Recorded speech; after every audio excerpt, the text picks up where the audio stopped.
Alright guys, what's going on? This is Paul here, back for some more Pokémon X Wonderlocke challenge on the Nintendo 3DS. Last time we were on a hunt for a shiny stone. This time, I have the shiny stone. So let's get our Roserade. We're really evolved into a Roserade here. Should be good fun. So this episode is going to be a lot of preparation work for the Elite Four. I'm going to try and get a lot of movesets put into play. It's going to have to do a little bit of leveling for some Pokemon. But other than that, I think next episode we should be ready to take on the Elite Four. And that should be fine and dandy. So we got a Roserade. Really needed this guy actually. Or I can't remember his gender, but really needed him anyway, just because honestly been struggling lately with the whole grass. So what do we need to do here, right? I need to go and train.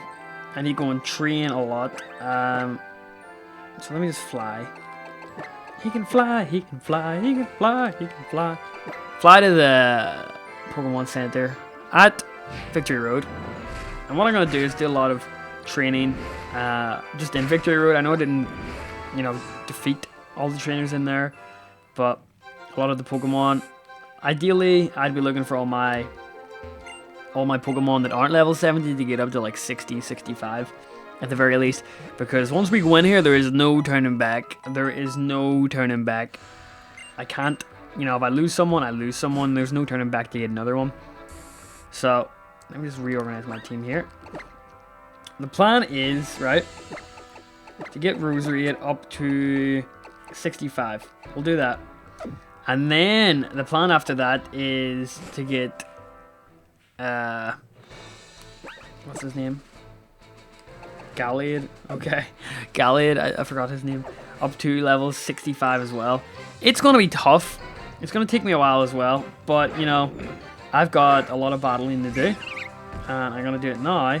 So, I'm probably going to do it off screen actually, because it will probably be a lot easier than doing it on screen. So, I will update you guys once I have, I guess I'll update you guys sort of in between each of the battles, or not each of the battles, but when I get up to the general area, so when I get up to like 60 with Gallade and stuff. But that's it. I'll see you guys later, and goodbye for now. Alright guys, what's up? Paul here.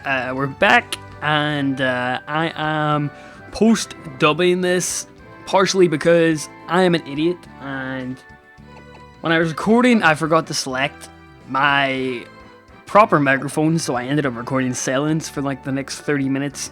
So I have the wonderful pleasure of post-dubbing all of this footage. So what I'm doing here is I'm going to Route 8 to try and use Thief on some Love Disc. The reason this is because I want to try and get a heart scale for teaching a few moves to Pokemon, mainly Togekiss. I want to get Air Slash on Togekiss before we do head to the Elite Four, but man, that is annoying though, because I did have some pretty decent commentary during this session, but we live in hope. So, I'm just sitting here, almost 7 PM on the 1st of the 1st, 2014. I was playing some Pokemon there, and I actually wanted to try and complete the game tonight, which I ended up doing, but I'm gonna split it into segments because I had a really long session. And I did get the Gallade that I was talking about up to level 60, and Roserade was elevated up to level 66. So we're at pretty decent levels now for taking on the Elite Four. Some of my Pokemon may just be a little over leveled. I know I have like a level 80 Togekiss or something insane like that, which is pretty overkill. But nonetheless, we can work with it and see what we're doing. But here's a Love Disc, and excuse my idiocy for the next couple of turns, because I honestly thought Thief only worked with if you kept the Pokemon alive, but you inflicted damage on it, if you get me. It doesn't work like that. You just get the item regardless, and it took me a few turns to realize, wait, I'm actually holding a heart scale, and once you're using Thief, you actually can't get any more items because you're using Thief, and you've already got an item, so there is nothing to replace there. So that's pretty much the whole explanation behind that.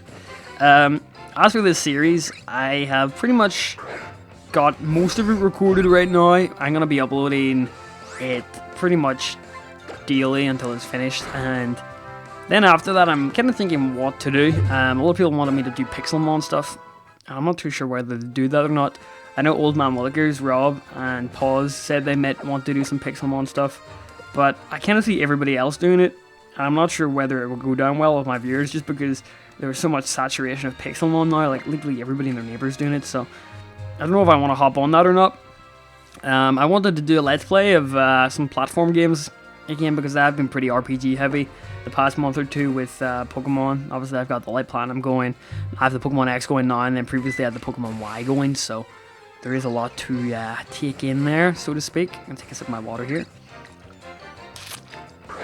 So yeah, there is a lot to take in terms of RPG, and I really haven't finished the Light Platinum yet, and I assume it's going to take me a little while. I'm not actually sure how long the game is, but assuming it's the same length as like Pokemon Ruby or Pokemon Sapphire or something like that, it's probably going to take me a good 20-30 hours to get through the main story. I think Pokemon X and Y takes about maybe 15 or let me just check. Pokemon Y, how long does that take to beat? Because there is a website called howlongtobeat.com, and you just type the game that you're playing in, and it'll come up all the times it takes to beat it. Actually quite fantastic if you're looking for a short game to play. But something I really want to dig into is the Sonic Adventure games. Sonic Adventure 1 I have never played before. Sonic Adventure 2 I've played, but I don't even think I completed it. I remember the majority of the stages, but I don't think I completed it. So I might go through those. I mean, they're pretty fun games to play. The next game coming out that I'm interested in is probably Castlevania Lord of Shadows 2, and that is not until February, mid-February actually. So yeah, I have a lot of free time to sink into something. Yeah, probably Pokemon X and Y. It's 32 hours long with the story. Actually didn't expect that. I did not expect that at all. And Completionist, it takes 163 hours. Holy crap. But the longest Pokemon yet was Pokemon Ruby and Sapphire, which was 44. So that's interesting. That's very interesting actually, because looking at all the Pokemon games here, Pikachu Special Edition, Pokemon Yellow was 28, and then you had Pokemon Gold and Silver, which was about 30, and then you had Pokemon Ruby and Sapphire, which was 44. And let me just type in and get some other statistics on the rest of the games there. And then you have Pokemon Diamond and Pearl. Pokemon, where is it? Diamond. Pokemon Diamond and Pearl was 46 hours. Wow. Didn't expect that long. Then after that you had Fire Red and Leaf Green, which was 29. And after that you had Heart Gold and Soul Silver somehow went up to 42 hours. Don't know how that happened. When the original Heart Gold, or the original Gold and Silver was 30. And then you have Pokemon Black, which was 34. Pokemon Black and White 2, 34. And then all of a sudden you go to X and Y, which is like only 30, which is strange. Because you would expect it to go up in time, wouldn't you? If it's getting longer. Or sorry, if you're adding more content. I guess. I mean, I guess this generation was just for an engine overhaul, so I didn't really expect too much of things. I mean, I wasn't really impressed with the story this generation. So I'm not I'm not really gonna hold out there and hold back from saying that, because I honestly thought this is one of the weakest stories yet, especially coming from something as story rich as Black and Black 2. Black and Black 2 being, in my opinion, some of the best story in the game. Right here I'm just teaching Togekiss that air slash, which is pretty nice. Togekiss has Serene Grace. Serene Grace doubles the chance of any sort of status inflicting, doubling move working. So Air Slash has a 30% chance by default of inflicting damage, whereas, you know, with the Serene Grace you have 60%, and then if you put a King's Rock on it, you even have more chance. So it's pretty nice in that regard of doubling your Pokemon's moves. The Elite Four this time around, if you watch my Pokemon Y playthrough, you'll see that I just found it way too easy. And you're going to see here that I just found it way too easy.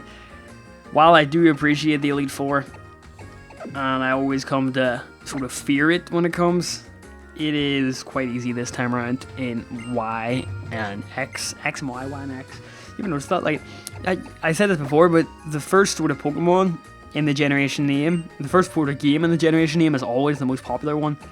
So Pokemon Red and Blue. Red was the most popular. Pokemon Gold and Sapphire, or Silver. Gold was the most popular. Ruby and Sapphire, Ruby. Black and White, Black, Diamond and Pearl, Diamond, yada yada yada. You know, I always actually went for the opposite one. I went for Blue, I went for Sapphire, I went for Silver, all that. And then I bought the sort of combined one when they came out. But that gets me wondering if there's going to be like a Pokemon Z. How cool would that be, a Pokemon Z? Probably buy that. But I'm wondering what they could base it around, because that legendary Pokemon Zygarde, they didn't really talk much about that in the story, which is a bit weird. You know, there was no reference to it whatsoever. It was just like this sleeping, dormant dragon type Pokemon. And I was really disappointed with the lack of legendaries in this game. Really was. It really wasn't something that I, you know, was expecting. And, you know, that was pretty much it. So I'm just buying loads of items here. Once we win here, there is no going back. You know, if Pokemon dies, it's dead. We can't do anything to it. So I'm just stocking up on those full heals. Kinda sucks, I don't have any PP restoring items, but I used a little sort of cheat in the game to fix that. Most of my moves are TM moves, so I just basically relearn the TM. You know, just replace one with another and then relearn it, so... Couldn't do that in previous generations just due to the fact that TMs were not sort of replaceable. Reusable, I guess that would be the word. So that's why that I was doing that. But again, just a little look at my stats there. Doing pretty well for the most part going in here. Probably should have no problem. But this is it. The Elite Four, no going back. I kind of wish they took advantage more of this huge sort of landscape and those 3D buildings, because I would kind of like to run about and explore the Elite Four rather than just, you know, staying in one spot. Because that's what it kind of is. You just have one corridor and then 4 doors. But I think the first person we would face is the fire trainer, which I can't remember her name, like Mal something. And then obviously the fantastic lighting effects here. Nice little cutscene. Yeah, she randomly appears for some reason. There she is there with the pink hair. And somehow she tells you to go and see her. So she's in the fire chamber. There you go. Kind of wish for the next generation of Pokemon games, there's like, you know what I was hoping for at the end of this was to battle like the masters of the previous generations. I remember in Gold you could go and visit Red, and you could battle Red. I kind of wish you could go and, you know, visit Black and Diamond and, you know, Ruby and Gold. Why can't you go and visit those guys? So it kind of sucks you can't go and see them, because I would like to go and visit the previous masters and, you know, have a few end game boss fights like that. Because right now this is as good as it gets. These are apparently the toughest trainers in the game. You know, the Elite Four, Champion, and obviously AZ at the end. Spoilers! I kind of assume you guys know that AZ is at the end by now.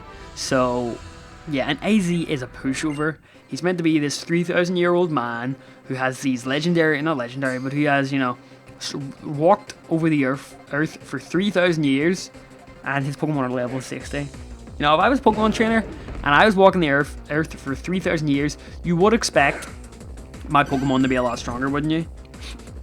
They're level 60, at least level 100. You should have maxed them out. But we got a Pyroar here, and it kind of saddens me to kill Pyroars because, well, they're one of my own, but Pyroar kind of fell up short for this generation. I expected it to be so much more than it was. You know, I expected it to be this sort of what I expected it to be like was a sort of Arcanine clone, but better, if you get me. And it just doesn't match up with the legendary Arcanine. It doesn't look as cool, and really for me it was a huge letdown for the Pyroar. I don't really like its forms, if you get me. Like Litleo looked okay, but it just looked like a lion, and I could have given it a little bit more design. We got Torkoal here. I was just checking to see if it had sturdy or not, because sometimes you get the not Torkoals, but sometimes I get confused. And some of these Pokemon will have sturdy on them and just absolutely annihilate me when I calculate the decision wrong.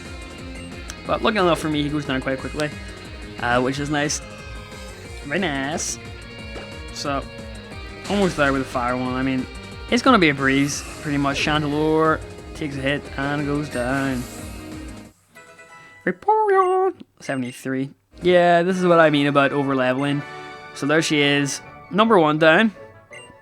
Let's take the second one down here and move on. Oh yeah. All of that great dialogue. All of that great dialogue, guys. There we go. Sweet. So I think the next guy is the Ironworks guy, kind of a Ironworks guy, Iron guy, kind of a strange sort of typing for this generation. Iron, kind of strange. You know, you would think, tongue-tied. For the Elite Four, I kind of wish they mixed their Pokemon up a bit instead of being dedicated to one type, because right now you can kind of just go in with a type advantage and sweep the entire team by using like 1 or 2 or 3 Pokemon. Because right now my Togekiss can pretty much kill dragons instantly. It can kill grass Pokemon pretty fast with a fly attack. You know, I could smack some other things on there and it could essentially sweep an entire team. So that's kind of my hopes for the next Pokemon games. But again, this one was never a game of difficulty. I kind of think it was just to show off the 3D engine, which looks fantastic by the way, but you know, a little bit more difficulty would have been nice. Like a hard mode or something. Well, I know you do have a hard mode, I guess, but I'm not sure. Because I think a survey in Japan showed that the average Pokemon sort of player was like 22, 23 there. So obviously the game is being bought by more than just kids, and that's something that really annoys me. Pokemon's a game for kids. No, it isn't. Have you actually seen the battle mechanics in the game? Or the competitive battling community in it? You know, it's kind of the anime that gives it a bad name. And even then, the anime isn't that bad. I've heard really good things about the latest season of the Pokemon X and Y anime. We got a Klefki, which... when Klefki first came out, everybody was like, what the hell is this? It's a keyring Pokemon. Oh my god, so unoriginal. So unoriginal. But I kind of think people just like to complain for the sake of it, you know? This game has some of the best meta game. I'm not going to say it has the best sort of Pokemon designs, but they're not the worst, you know? The story was something I hated, but overall I really enjoyed it for the most part. You know, there always is that bit of disappointment. There's Probopass. I love his mustache, by the way. Kind of looks like a Mario clone. But yeah, what was I going to say? I always get kind of disappointed when the new Pokemon games come out, because once you beat it, you have to wait like another 3 years before a new generation comes out. I think my earliest memory was going... Because I didn't get Pokemon Red when it came out. I got it like a year after it came out. I didn't get Pokemon Gold. I got it like 3 months after it came out, because I strictly remember it being my... it wasn't birthday. It was like when I was in primary school, we had this... I was raised in a Catholic primary school. And when you were younger, you went through all these sort of rites of passage. You did your like Holy Communion and stuff. And Holy Communion to me was basically money. Give me all the money, because you got money. You just got envelopes of money in it off relatives, because it was meant to be this sort of holy sort of journey to adulthood for you. Like I'm not religious at all anymore. Don't hate religion. Don't get me wrong. Just I choose not to practice any faith. So I got loads of money, and I ended up going and buying a Pikachu edition Game Boy Color with Pokemon Gold. And I strictly remember sitting in my dad's car on the way home and just literally going absolutely crazy. Like, it was the best thing I'd ever seen in my life when Ho-Oh came up on the screen. It was like, Pokemon. Oh, I got silver, didn't I? Yeah, I got silver, sorry. And when Luigi came up on the screen, I was like, oh yeah. And I remember when I was younger, I used to have a fear of the world ending. I don't know why. I had some really weird like thoughts in my head when I was that age. But I remember like I was like, I don't even care if the world ends. I have Pokemon, bitch. I can play Pokemon until the world ends. So I literally had this imagery of me in my house, like sitting while an asteroid was about to hit Earth, just sitting playing Pokemon to the end of the Earth. Yeah, you beat him up. Totodile is the starter. I had a Feraligatr, so you beat him up, Feraligatr. Oh yeah. So that was my childhood experience with the Gold. And then Ruby and Sapphire. I specifically remember me and my cousin.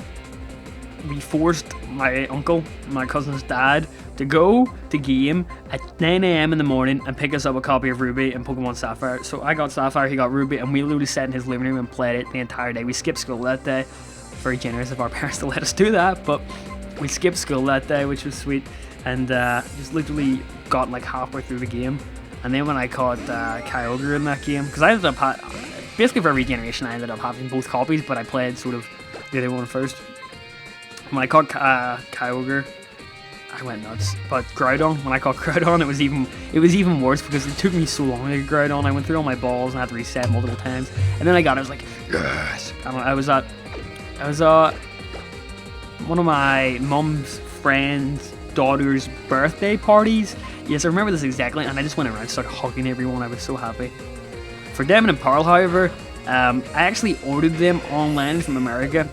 My uncle, again my cousin, I was like, I saw online that they weren't being released in Europe at the same time, so I was like, the DS was region free anyway, so I was like, you know what, if I give you the money, can you order them? So we ended up ordering them, and they came like 2 weeks after release in America, so we had them early, and literally for that entire week, it was just me and my cousin waiting for the postman, and the look of disappointment on our faces when it didn't come. And then when it finally came, went psycho. It was another one of those gaming binges. It kind of sucks that I don't have the same feeling with the new games. I'm not saying the quality is decreasing. I just think it's sort of I think I valued games when I was younger because they were so expensive. And now when I get older, I sort of have the money available for me to go out and buy a game whenever I want. But for like a game when I was younger, I had to wait months and months to have enough money for it. And then I had to wait for it to come in the post, or I had to wait for the release date. Whereas now, games are coming out all the time and I can buy them left, right, and centre, which doesn't necessarily make them bad. It's just my sort of appreciation for games goes down just because I can get so many. Whereas when you were a childhood, you had that sort of belief that every game you bought was a good game, even though I bought some horrendous games when I was younger. But on that note, guys, I'm going to cut this one off here. Hopefully you enjoyed, and join me next time where we'll be taking on the second half of the Elite Four. Will we survive? Find out then. Bye.